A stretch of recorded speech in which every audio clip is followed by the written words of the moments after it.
آپ governor house کو اپنے ذہن سے نکال دیں. ان کو گورنر راج یا گورنر ہاؤس سے کچھ نہیں ہے. مجھے پتہ ہے کہ زیادہ تکلیف ان کو مجھ سے ہے. کل بھی ایمرجنسی میں چیف ایگزیکٹو پیسکو سے بات کی ہے. واپس جا کر میں اپنے تمام نمائندوں کو اپنے دفتر دعوت دوں گا.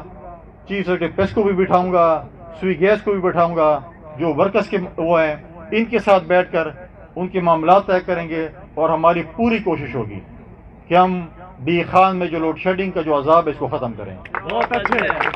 جب وہ پچھلی حکومت میں تھے, موصوف وفاقی وزیر تھے, آپ کے پاس کلپس پڑی ہوں گے جو میرے میڈیا کے دوست کھڑے ہیں. وہ نہیں کہتا کہ دیراوال سارے چور, ان میں کیوں بجلی دیں. آج کہتے ہیں کہ نہیں آپ بجلی دیں. ہم کہتے ہیں بالکل آپ ڈی خان کے مسائل پہ, چاہے بجلی کا ہو, چاہے گیس کا ہو, چاہے ڈیولپمنٹ کا کام کا ہو, میرے لیے کوئی سیاسی مخالف نہیں ہے. میں ہر کسی کے ساتھ چلنے کو تیار ہوں تاکہ ڈی خان کی, عوام کی اور صوبے کی ترقی ہو سکے. لیکن میں سلطان رئی کے ڈائلاگ نہیں بولتا, کیونکہ ڈائلاگز نہیں عمل درآمد ہوتا ہے. لیکن جب انہوں نے کل کہا, اور میں ایک آئینی عہدے میں بیٹھا ہوں, کہ ہم گورنر ہاؤس میں بھی دوڑ جائیں گے, مجھے گورنر ہاؤس کا تحفظ کرنے آتا ہے. اگر وہ کل اس پہ ریہرسل کرنا چاہتے تو میں تیار ہوں, اسے ساتھ کرنے کو تیار ہوں. اسلام آباد میں تو ہائی وے مل گیا تھا دوڑنے کے لیے, یہاں پر دوڑنے کے لیے جگہ بھی نہیں ملے گی. گھسیٹوں گا اس کو سڑک کے اوپر. اور میں اس سے کہنا چاہتا ہوں کہ اپنی زبان کو لگام دے دے اور اپنے کرتوتوں کی لگام دے دے. میں اسرار گنڈا پور نہیں ہوں کہ تم کچھ کر لو گے. مجھے پتہ ہے کہ تمہارے جیسے غنڈوں سے نمٹنا مجھے آتا ہے کہ میں کس طریقے سے نمٹوں گا. میں ڈائلاگ سے نہیں, میں اگر غنڈہ گردی کرو گے, جو زبان استعمال کرو گے, اسی زبان میں جواب آئے گا. یہ پی ٹی آئی کے کلاس روم نہیں جس کو تم ڈانٹ لو گے اور ہوگا. آئندہ جیسے منہ ہوگا ویسے تھپڑ ملے گا انشاءاللہ. اگر آپ اتنے تکڑے تھے, پھر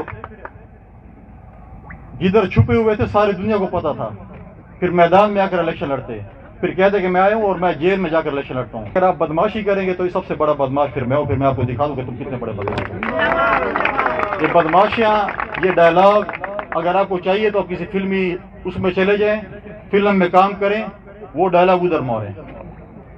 اور جو کہتے ہیں کہ ہم آئے ہیں, دوسری طرف مولانا صاحب سارے جلسے جلوس سندھ میں کرتے ہیں. مینڈیٹ خیبر پختونخوا میں چوری ہوا ہے بقول ان کے, چیخ رہے ہیں مولانا صاحب سندھ میں, چیخیں مولانا صاحب کی سندھ میں آ رہی ہیں. مولانا صاحب اگر ہم مان بھی لیں کہ آپ کا مینڈیٹ چوری ہوا ہے, تو وہ مینڈیٹ تو پی ٹی آئی کو مال غنیمت میں ملا ہے. پہلے پی ٹی آئی اخلاقی جرات کا مظاہرہ کرے کہ مولانا صاحب اس کا مینڈیٹ واپس کر دے. پھر جو جوڈیشل کمیشن بنانا چاہتے ہیں وہ جوڈیشل کمیشن پہلے کے پی میں بنا لیں, اس کے بعد باقی صوبے اس کو فالو کریں.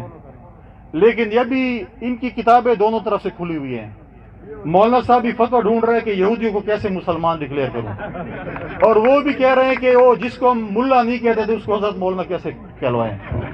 کسی موڑ پہ مجھے لگ رہا ہے کسی ڈاکخانے کے موڑ پہ اکٹھے ہوں گے.